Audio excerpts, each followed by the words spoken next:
ಜನರ ಅನುಕೂಲಕ್ಕಾಗಿ ಸಮುದಾಯ ಭವನಗಳ ನಿರ್ಮಾಣ ಸಂಸದೆ ಪ್ರಿಯಾಂಕಾ ಜಾರಕಿಹೊಳಿ. ಚಿಕ್ಕೋಡಿ ಸಾರ್ವಜನಿಕರ ಮತ್ತು ಗ್ರಾಮೀಣ ಭಾಗದ ಜನರ ಅನುಕೂಲಕ್ಕಾಗಿ ವಿವಿಧ ಗ್ರಾಮಗಳಲ್ಲಿ ಸಮುದಾಯ ಭವನಗಳನ್ನು ನಿರ್ಮಾಣ ಮಾಡಲಾಗಿದೆ. ಇದರ ಸದುಪಯೋಗವನ್ನು ಪಡೆದುಕೊಳ್ಳಬೇಕು ಎಂದು ಸಂಸದೆ ಪ್ರಿಯಾಂಕಾ ಜಾರಕಿಹೊಳಿ ತಿಳಿಸಿದರು.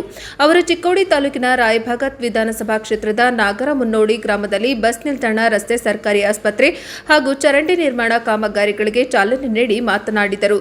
ಇದೇ ಸಂದರ್ಭದಲ್ಲಿ ಉಮರಾಣಿ, ಮುಗಳಿ, ಡೋಣವಾಡ, ಕಾರಂಗಾವ ಮತ್ತು ಕಂಗೋಟೋಳ್ಳಿ ಗ್ರಾಮಗಳಲ್ಲಿ ನೂತನವಾಗಿ ನಿರ್ಮಿಸಲಾದ ಡಾ ಬಿ.ಆರ್. ಅಂಬೇಡ್ಕರ್ ಸಮುದಾಯ ಭವನಗಳನ್ನು ಅವರು ಉದ್ಘಾಟಿಸಿದರು. ಬಳಿಕ ಮಾತನಾಡಿದ ಸಂಸದರು, ಕ್ಷೇತ್ರದ ಸರ್ವಾಂಗೀಣ ಅಭಿವೃದ್ಧಿಗೆ ನಾವು ಬದ್ಧರಾಗಿದ್ದೇವೆ. ಸದ್ಯ ಸಂಕೇಶ್ವರ, ಜೀವರ್ಗಿ ರಸ್ತೆಗಳಲ್ಲಿನ ತಗ್ಗುಗುಡ್ಡಿಗಳನ್ನು ಮುಚ್ಚುವ ಕಾಮಗಾರಿ ಈಗಾಗಲೇ ಪ್ರಾರಂಭವಾಗಿದೆ.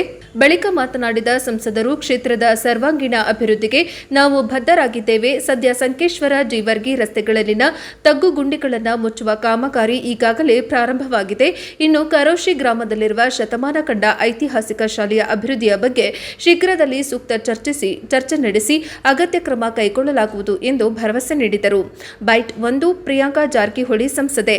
ಈ ಸಂದರ್ಭದಲ್ಲಿ ಪ್ರಮುಖ ಮುಖಂಡರಾದ ಮಹಾವೀರ ಮೊಹತೆ, ಸಿದ್ದಪ್ಪ ಮರ್ಯಾಯಿ, ಶಿವು ಮರ್ಯಾಯಿ, ಸುರೇಶ್ ಘರಬುಡೆ ಹಾಗೂ ರುದ್ರಪ್ಪ ಸಂಗಪ್ಪಗೋಳ ಅವರು ಮಾತನಾಡಿ ಕ್ಷೇತ್ರದ ಅಭಿವೃದ್ಧಿ ಕಾರ್ಯಗಳನ್ನು ಶ್ಲಾಘಿಸಿದರು. ಬೈಟ್ 2 ಮಹಾವೀರ ಮೊಹತೆ ಕಾಂಗ್ರೆಸ್ ಮುಖಂಡರು. ಕಾರ್ಯಕ್ರಮದಲ್ಲಿ ಮುಖಂಡರಾದ ಶಿವನಗೌಡ ಪಾಟೀಲ್, ನಿರ್ಮಲಾ ಪಾಟೀಲ್, ಅರ್ಜುನ ನಾಯಕವಾಡಿ, ಹಾಜಿ ಮುಲ್ಲಾ, ನ್ಯಾಯವಾದಿ ರಾಮಪ್ಪ ಪೂಜಾರಿ, ಸಂಜಯ್ ಪಾಟೀಲ್, ಕೃಷ್ಣ ಜೋಗಳೆ, ಶಂಕರಗೌಡ ಪಾಟೀಲ್, ಅಮರ್ ಮಂಗಾಜ ಸೇರಿದಂತೆ ಸುತ್ತಮುತ್ತಲಿನ ಗ್ರಾಮಗಳ ನೂರಾರು ಸಾರ್ವಜನಿಕರು ಉಪಸ್ಥಿತರಿದ್ದರು. ಕಂಟಿನ್ಯೂ 4 ತಿಂಗಳು ವಾಸಲೆ ಬೇಸಿಗೆ ಅನುಕೂಲ ಮಾಡಿಕೊಟ್ಟಾರೆ. ಅದಕ್ಕೆ ಈಗ ಸದ್ಯಕ್ಕೆ ಏನಾಗಿತ್ತಕ್ಕಾರ ಡ್ಯಾಮ್ಗೆ 20 TMC ನೀರು ಬರೋದ್ರಿಂದ ನಮಗೆ ಬರೀ CBC ಚಿಕ್ಕೋಡಿ ಕೆನಾಲ್ಗೆ ನೀವು ಡೈಲಿ 500 ಕೇಸಸ್ ನೀರು ಬರಿದ್ದಾವೆ.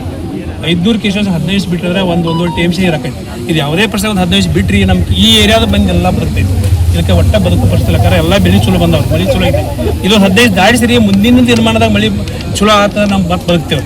ಎಲ್ಲ ಏರಿಯಾದಾಗ ಏನೈತ್ರಿ ಬೆಳೆ ಎಲ್ಲ ಈ ಟೈಪ್ ಬಂದವ್ರೆಲ್ಲ ರೀ, ಬೆಳೆ ಎಲ್ಲ ಅಗದಿ ಬದುಕುವಂಥ ಪರಿಸ್ಥಿತಿ ಅದ. ಈ ಒಟ್ಟು 15 ಅಣ್ಣಾರ ನೀವು ಶಿವ ಪಾಟೀಲ್ರಂತಿ ಫುಲ್ ನಿರಂತರ ಈ ಕಡೆ ಸಂಪರ್ಕದವರು ಅಣ್ಣಾರಂತಿ 2 ವರ್ಷ ನೀವೇನು MP ಆಗಿದ್ದೀರಿ. ಅವತ್ತಿಂದ ಇಲ್ಲಿ ತನಕ ನಮಗೆ ನೀರಿನ ಏನು ಕೊರತೆ ಇಲ್ಲ. ಈ ಕಬ್ಬೂರು CBC ಉಪಕಾಲುವೆ ಅದಕ್ಕೆ ಇದನ್ನು ನೀವು ಯಾವುದೇ ಪ್ರಶ್ನೆಕಾರ ಅಣ್ಣಾರುಳೆ ಸಂಜೆಗೆ ಇವತ್ತು ಅಣ್ಣಾರ ನೀವು ಶಿವ ಪಾಟೀಲ್ರು ಮಾತಾಡಿ 2 ವರ್ಷನೇ ಒಟ್ಟು ಅದನ್ನೊಂದು 15 ಬಿಡಿಸಿದ್ರೆ ಈ ರೈತರು ಹೆಂಗೆ ನಿಮ್ಮ ಖುಷಿ ಇರಲಿ ಇನ್ನೂ ಹೆಚ್ಚು ಖುಷಿ ಆಗ್ತಾರೆ. ನಿಮಗೆ ವಿನಂತಿ ಮಾಡ್ತಾರೆ. ಎರಡು ಅಂಬೇಡ್ಕರ್ ಸಮುದಾಯ ಎಲ್ಲ ಭೂಮಿ ಪೂಜೆ ಮಾಡ್ತಾರೆ. ಪಾರ್ಲಿಮೆಂಟ್ ಈ ಪೂಜಾ ಇದ್ರ ಪ್ರಕಾರ ಓಪನಿಂಗ್ ಮಾಡಬೇಕಂತ ಟೈಮ್ ಇಟ್ಕೊಂಡು ಇವತ್ತೆಲ್ಲ ಕಡೆ ನಮ್ಮ ದಾರಿಗಳ ಕಡೆ ಒಂದು ಕಡೆ ನಾಗರಮುನಿ ಒಳಗೆ ಈಗಾಗಲೇ ದವಾಖಾನೆ ಏನು ಬಂದಿರೋಂಥ ದವಾಖಾನೆ ಬಂದು 25-50 ಲಕ್ಷ ರೂಪಾಯಿ ಒಂದು ರೋಡ್ ಬಂದಿರೋದು ಅದನ್ನು ಪೂಜೆ ಮಾಡಿದ್ದೀವಿ. ಆಮೇಲೆ ಇನ್ನು ಉಳಿದ ಕಡೆ ಎಲ್ಲ ಸಮುದಾಯವನ್ನು ಪೂಜೆ ಮಾಡಿದ್ದೀವಿ. ಆಮೇಲೆ ಜೈನಾಪುರದಲ್ಲಿ ಒಂದು 20 ಲಕ್ಷ 25 ಲಕ್ಷ ರೂಪಾಯಿದ SCP ಇದ್ರೊಳಗೆ ಮಂಜೂರಾಗಿತ್ತು ರಸ್ತೆ, ಅದನ್ನು ಓಪನಿಂಗ್ ಮಾಡಿದ್ವಿ. ಟೋಟಲ್ ಆಗಿ ನಾವು ಭಾಳ ದಿವಸದಿಂದ ಈ ಭಾಗದಾಗ ಬರಬೇಕಾಗಿತ್ತು, ಆದರೆ ಅವ್ರಿಗೆ ಟೈಮ್ ಇರಲಿಲ್ಲ. MP ಅವ್ರಿಗೆ ಆ ಕಡೆ ಪಾರ್ಲಿಮೆಂಟ್ ಹೋಗೋದ್ರಿಂದ ಅನೇಕ ಕಾರ್ಯಕ್ರಮಗಳು ಇರೋದ್ರಿಂದ ಟೈಮ್ ಇಲ್ಲಾಗಿತ್ತು. ಇವತ್ತು ನಾವು ಯಾವುದೋ ಪರಿಸ್ಥಿತಿ ಬರಬೇಕು, ಇದು ಮಾಡೇ ಹೋಗಿ ಮತ್ತು ಪಾರ್ಲಿಮೆಂಟ್ ಎಲ್ಲನೂ ಒಂದೇ ದಿವಸ ನಮ್ಮ ಮಾಡಿಲ್ಲ. ಓಕೆ, 8 ಪೂಜೆ ಕಾರ್ಯಕ್ರಮವನ್ನು ಹಮ್ಮಿಕೊಂಡಿದ್ವಿ. ಇವತ್ತು ನಾವು ಸಮುದಾಯ ಭವನಗಳು ಜೈನಾಪುರದಲ್ಲಿ CC ರೋಡ್ ರಸ್ತೆ 25 ಲಕ್ಷದವರೆಗೆ, ಹಾಗೆಯೇ ಎಲ್ಲ ಕೂಡ ಸಮುದಾಯ ಭವನಗಳು ಸಮಾಜ ಕಲ್ಯಾಣ ಇಲಾಖೆಯಿಂದ ಸಚಿವರಾಗಿರುವಂಥ SC ಮಾದೇಪ್ಪ ಅವರು ಅನುದಾನ ಬಿಡುಗಡೆ ಮಾಡಿದ್ದಾರೆ.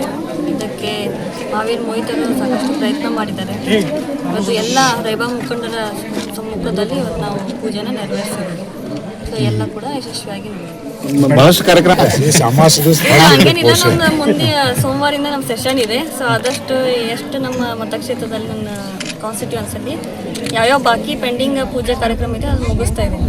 ಮೇಡಮ್, ಲಾಸ್ಟ್ ಟೈಮ್ ನೀವು ರಸ್ತೆ ಅಭಿವೃದ್ಧಿ ಸಂಬಂಧಪಟ್ಟಂಗೆ ನ್ಯಾಷನಲ್ ಹೈವೇದು ತುರ್ತಾಗಿ ಆ್ಯಕ್ಷನ್ ಆಗಿತ್ತು ಮೇಡಮ್. 4 ದಿನದೊಳಗೆ ನೀವು ನೋಟಿಸ್ ಕೊಡ್ತೀನಿ ಅಂತ ಅಧಿಕಾರಿಗಳಿಗೆ ಎಚ್ಚರಿಕೆ ನೀಡಿದ್ರು. ಅದು ತೆಗ್ಗುಗುಂಡಿಗಳು ಮೇಡಮ್ ಒಂದು 10-20% ಅಷ್ಟೇ ಮುಚ್ಚಿದ್ರು, ಆಮೇಲೆ ಮತ್ತೆ ಓಪನ್ ಆಗಿದಾವೆ. ಚಿಕ್ಕೋಡಿ ಅಂತ ಮಾಡ್ತಾ ಇದ್ದಾರೆ, 3 ಸ್ಟ್ರೆಚ್ ಅಲ್ಲಿ ಮಾಡ್ತಾ ಇದ್ದಾರೆ. ಬಟ್ ಜನರ ಏನಂತಂದರೆ ಅದೇ ಹೆವಿ ವೆಹಿಕಲ್ಸು ಮತ್ತು ಮತ್ತೆ ಮಳೆ ಬರುತ್ತೆ, ಅದಕ್ಕೆ ನೀವು ಪೂರ್ತಿಯಾಗಿ ಹೊಸದು ಮಾಡಂತ ಹೇಳ್ತಾ ಇದ್ದಾರೆ. ಬಟ್ ಅಲ್ಲಿ ಲ್ಯಾಂಡ್ ಅಕ್ವಿಷನ್ ಡಿಲೇ ಆಗ್ತಾ ಇದೆ. ಅದು ಟೆಂಪರರಿ ಆಗಿನೂ ತೆಗ್ಗು ಮುಚ್ಚವಲ್ರ ಸರಿಯಾಗಿ ತೆಗೆ ಮುಚ್ಚಬಾರ್ದು ಮೇಡಮ್. ಒಂದು ತೆಗ ಮುಚ್ತಾರಿ, ಒಂದು ತೆಗ ಹಂಗೆ ಕಾತ್ಬಿಟ್ಟಿದ್ರಿ ಅಂತ ಕೇಳಿ. ಓಕೆ, ಇಲ್ಲ ನಾನು ಮನೆ ಇನ್ಸ್ಪೆಕ್ಷನ್ ಮಾಡಿ ಬಂದೆಲ್ಲ, ಸೊ ಮಾಡ್ತಾ ಇದ್ದಾರೆ, ಹೇಳಿದ್ದಾರೆ ಇನ್ನೂ ಒಂದು 2 ವಾರದಲ್ಲಿ ಮುಗಿಸ್ತೀನಿ ಅಂತ ಹೇಳಿ. ಮೋಟ್ರದಿಂದ ಸ್ಟಾರ್ಟ್ ಮಾಡಿದ್ರೆ ಎಸ್, ಆಮೇಲೆ ಹಿಂದಿನೆಲ್ಲ ಸಂಸದರಿಗಿಂತ ಭಾಳ ಓಡಾಡ್ತೀರಿ ನೀವು ಕ್ಷೇತ್ರದ. ಜನರ ಆಶೀರ್ವಾದ. ಮೇಡಮ್, ಕರೋಶಿಯಲ್ಲಿ ಶತಮಾನ ಕಂಡ ಶಾಲೆ ಇದೆ, ಕನ್ನಡ ಶಾಲೆ. ಅದು ಬಿಲ್ಡಿಂಗ್ ಇದಾಗಿದೆ, ಜೀರ್ಣಾವಸ್ಥೆಯಲ್ಲಿ ಬೀಳುವ ಪರಿಸ್ಥಿತಿಯಲ್ಲಿದೆ. ಏನು ಅನುದಾನದ ಬಿಡುಗಡೆ ಅನುದಾನ ಅಥವಾ ಇದು ಅಭಿವೃದ್ಧಿ ಮಾಡ್ತಾರೆ. ಸಚಿವರಿಗೂ ಹೇಳ್ತೀವಿ, ನಾವು ನಮ್ದು ಏನು ಸಾಧ್ಯವಾದಷ್ಟು ಪ್ರಯತ್ನ ಅದೇ ರೀತಿ ಕಾಲೇಜು ಮಂಜೂರಾಗಿದೆ ಅಂತ ಹೇಳಿದ್ರೆ PUC ಕರೋಶಿಯಲ್ಲಿ.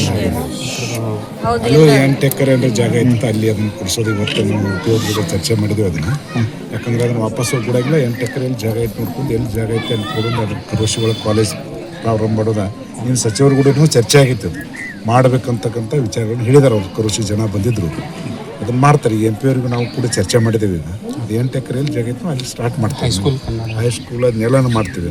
ಏನು ಅವಶ್ಯಕತೆ ಇದೆ, ಕರೋಶಿ ಒಳಗೆ ಒಂದು 5 ಸ್ಕೂಲ್ಗಳು ಮಾಡಬೇಕು. 150 ವರ್ಷದ ಒಂದು ಇದೈತೆ ಅಂತ ನೀವು ಕೊಟ್ಟಿದ್ರು ಎಲ್ಲರೂ. ಅದನ್ನು ಮಂತ್ರಿಯವ್ರ ಗಮನಕ್ಕೆ ತಂದಿನೋ. ಅದಕ್ಕೆ ನಾನು ಹೇಳಿದ್ದೀನಿ ಅವ್ರಿಗೆ, ಒಂದು ಎಲ್ಲ ಆಗಲಿಲ್ಲ ಅಂದ್ರೆ ಭೀ ಒಂದೊಂದ್ರ ಮೇಲೆ ಒಂದು ಕಟ್ಟು, ಒಂದು 6 ಸ್ಕೂಲ್ ಬಿಲ್ಡಿಂಗ್ ಕಟ್ಟೋಣ ಅಂತ ಹೇಳಿದ್ದೀವಿ. ಅವರು ಒಂದು 4 ವರ್ಷ ಟೈಮ್ ಕೂಡ ಅದನ್ನು ಮಾಡೋಣ ಅಂತ ಹೇಳಿದರು. ಮಾಡ್ತೇವೆ ಅದನ್ನು.